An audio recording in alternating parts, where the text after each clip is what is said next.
What's up guys, welcome back to the Hunt Family Off-Road. Today we'll be tackling the install of our new performance radiator from CSF. Today's install will be a little more in-depth than usual because there's a lot of moving parts and a lot of steps. So that being said, this video will be a little lengthy, but I hope I can cover everything in detail enough for you to be able to reference it if you decide to do this yourself.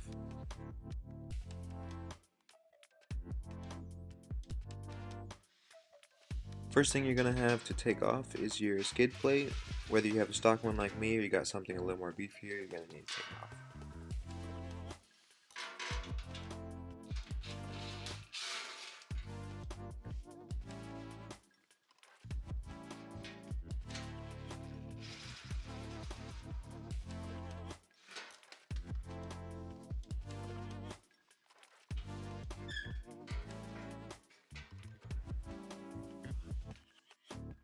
Once you got that off, go ahead and find your radiator drain plug, which looks like this. All you have to do is twist this little screw and it'll drain the radiator very slowly.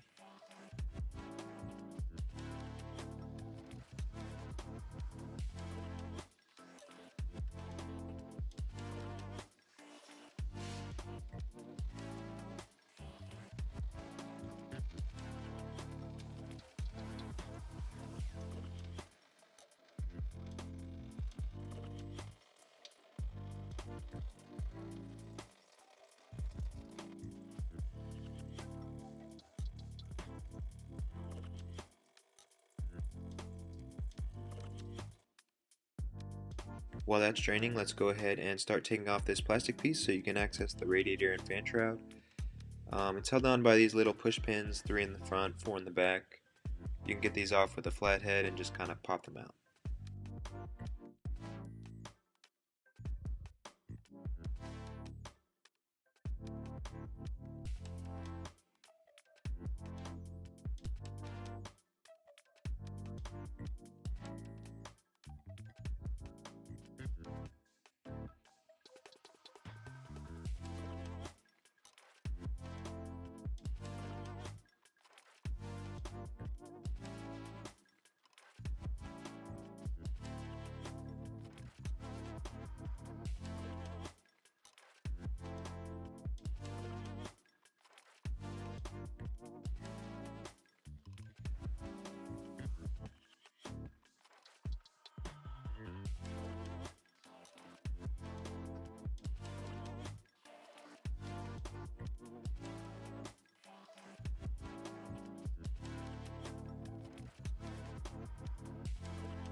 Next, you're going to want to take off your grill, which consists of 2 push pins to pop out and 2 screws, which you can take out with either a Phillips screwdriver or a 10mm socket.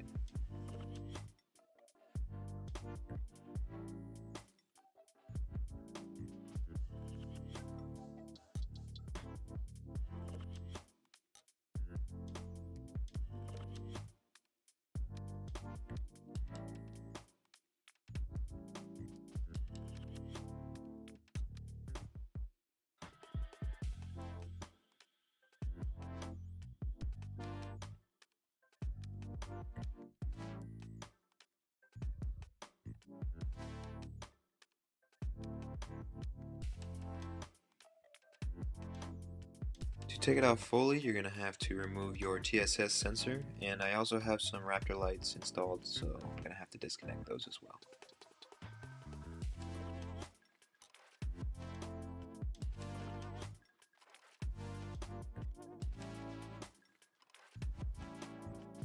And then right here I just disconnected the tube that goes from the radiator to the reservoir.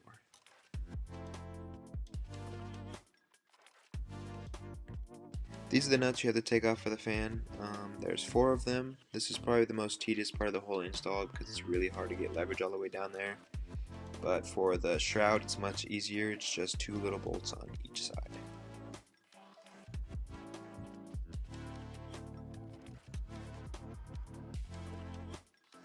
If you're doing this install yourself, I would be very careful removing the shroud. The second I added pressure to the bolt to loosen it, the plastic shattered, which I'll show you later, but that just means it must have been over tightened from factory.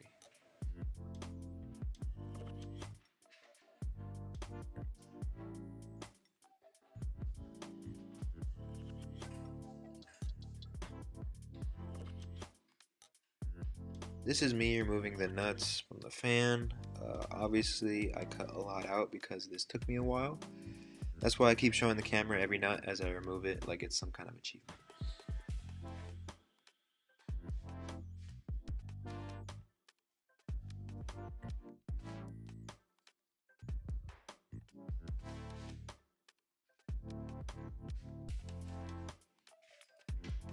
For the bottom one, I actually found more leverage from beneath the vehicle.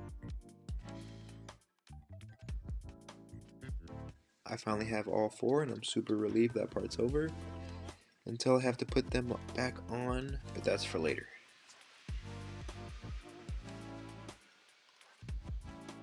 You're going to want to be super careful pulling this out. They do have to come out at the same time. That being said, it's not very heavy, it's just hard to get good leverage, so I stepped on the crossbar that's behind the grill so I could stand over it and pull it out easier. Finally, moving on to the radiator itself, we're going to remove all the tubes connected to it. There is one on the passenger side and 3 on the driver's side. Starting with the 3 on the driver's side, we're going to start bottom up. There will still be some coolant in the bottom tubes, so make sure you still have your drain pan there. All you have to do to remove these is pull the clamps back and pull the tubes off.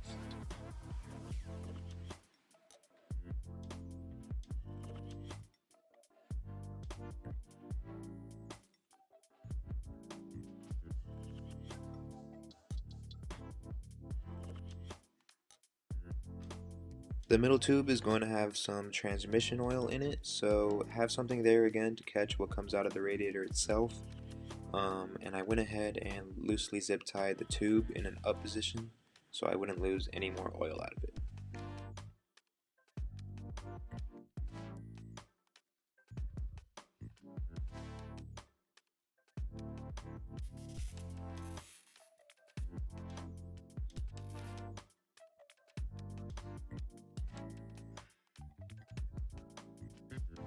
This top one shouldn't give you any problems and it can just kind of hang out.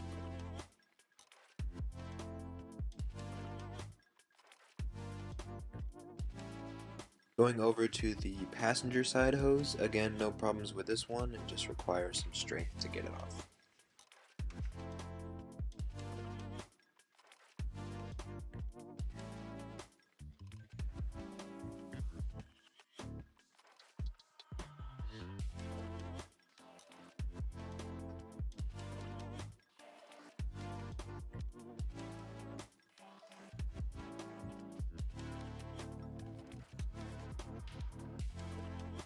Now to get the radiator off, you have to take off these little plastic insert panel thingies. They're super easy to take off, it's just one push pin for each of them.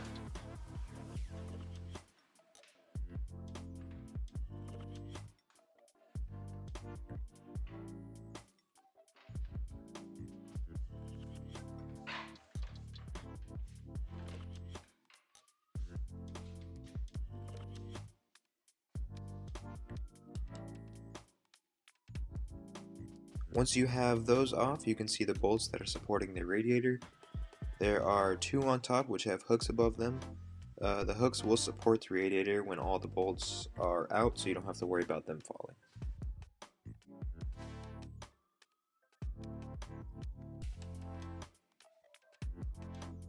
The bottom bolts are a little harder to see, they are directly under the crossbar, but you should have plenty of room to fit an impact down there and get it out. I pointed the camera through the tiny little grill at the bottom so you could actually see the bolts I'm talking about.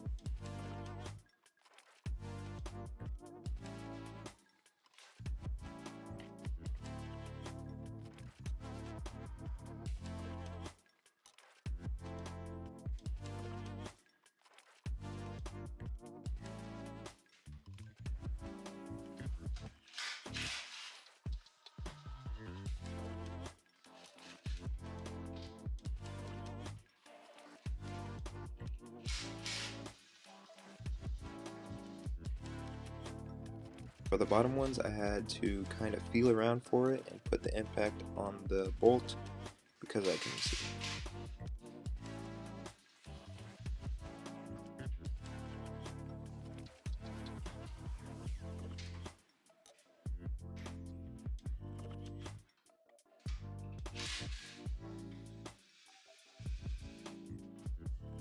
Now that the radiator is ready to take out, let's go ahead and look at everything we had to do just to get to this point.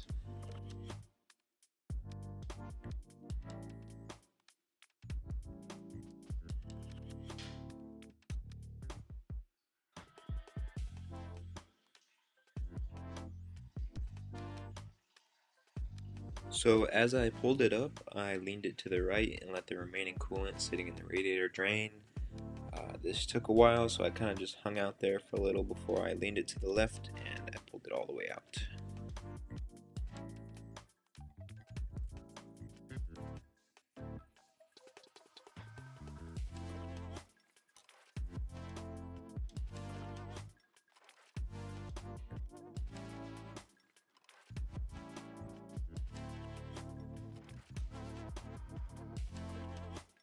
I let the old radiator sit on the drain pan just in case it decided it wasn't done leaking, but let's get into the unboxing of the new radiator.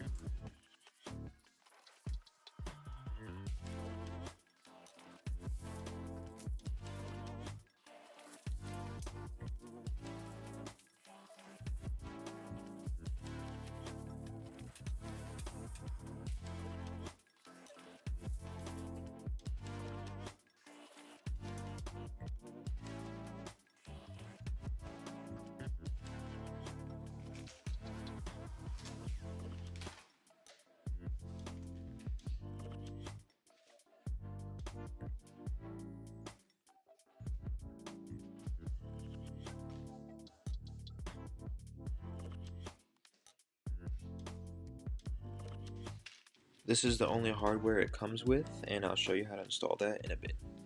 So obviously, as you can see, this did come damaged. I was pretty upset at first, but nothing is punctured and it won't affect anything performance-wise, so I really don't mind, especially because you won't be able to see it when it's installed.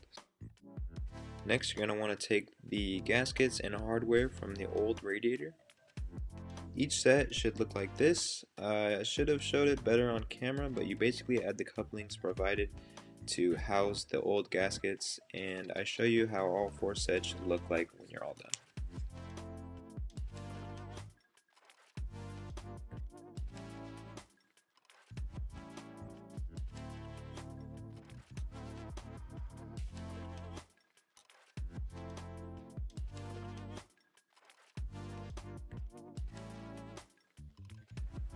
So if you have your radiator orientated like this, you'll feed the couplings in bottom up, making sure the ones with the hooks are on the top and the ones without hooks are on the bottom.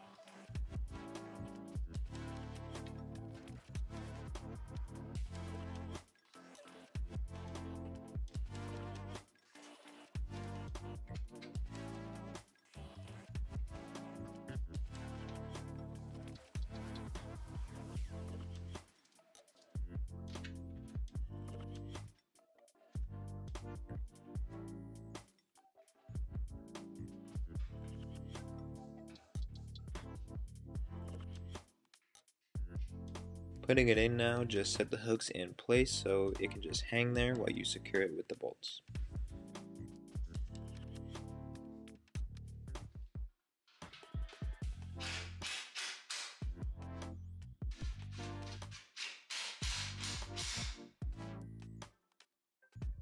I went ahead and hand tightened the bottom bolts first so I wasn't struggling to find the hole with my impact.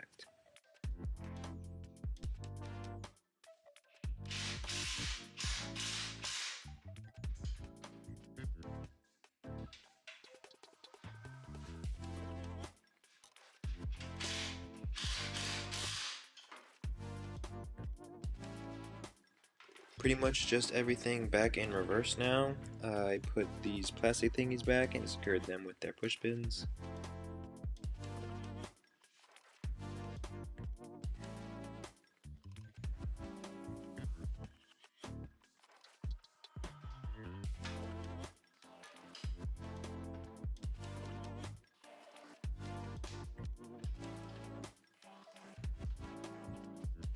I reinstalled all the hoses on the new radiator in the order I took them off.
This is what I was talking about earlier when I said the shroud shattered when I loosened it.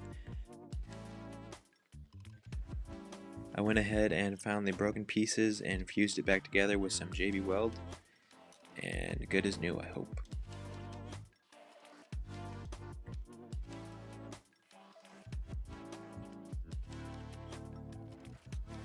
After letting the JB Weld cure for about 30 minutes, I went ahead and reinstalled the fan shroud and the fan itself.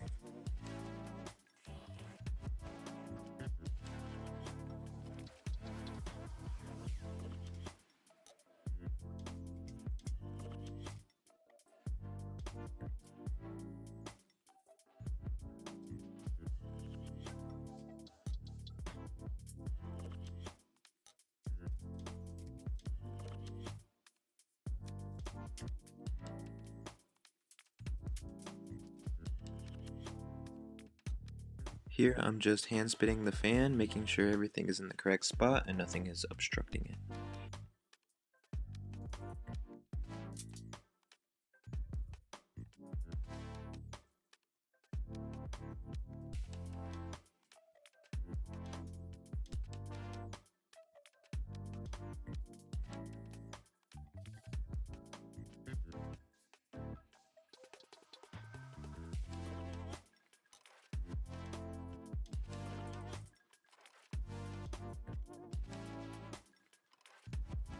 Next, I reinstalled the bolts to resecure the fan shroud.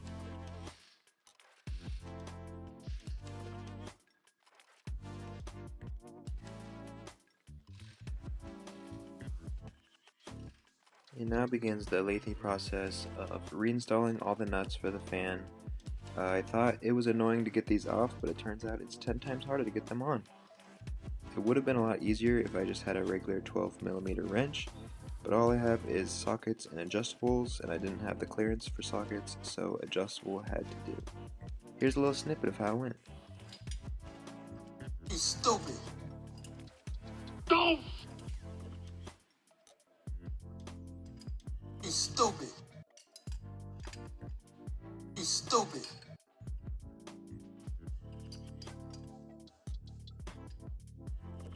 I don't even know how long that took me, but after that, I went ahead and reinstalled my grill, plugged my wrapper lights back in, as well as my TSS sensor.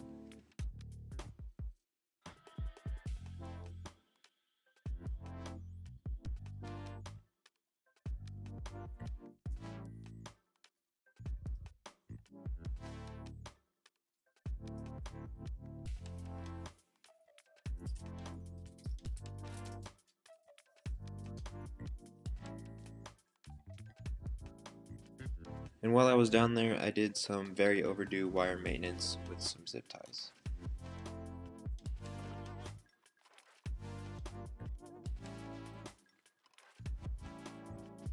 I resecured my grill with the 2 push pins and the 2 10mm bolts on top.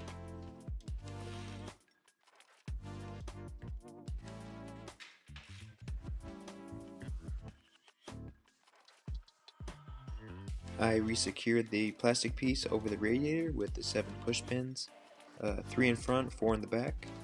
Since the radiator is much thicker now, I had to stretch the plastic piece a little to get it secured in the back, but it was pretty easy to do so.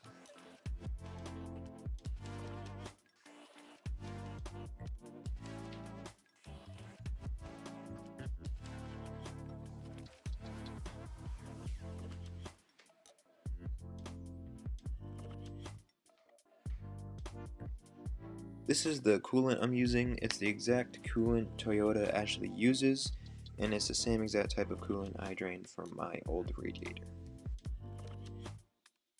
I went ahead and filled the radiator itself first, being careful to listen to when it was about to be full so I didn't spill everywhere, and then I filled up the coolant reservoir to the fill line.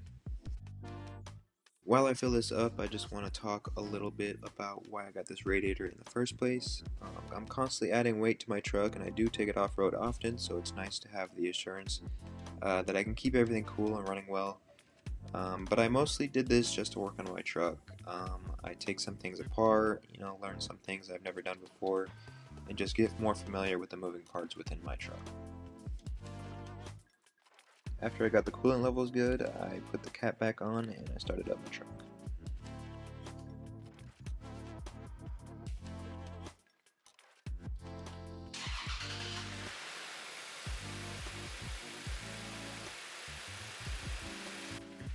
After I started it up, I took the cap back off to wait for the thermostat to open up, just to make sure the coolant level doesn't drop too much, and I might need to add more.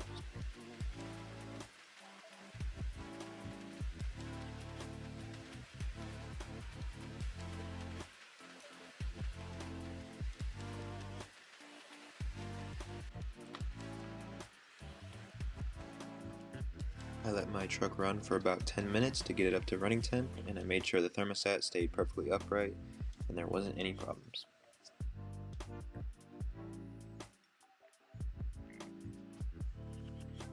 Alright guys, that's all I got for today. Before I put my skid plate back on, I put cardboard underneath my truck for the night just to make sure I don't have any drippies.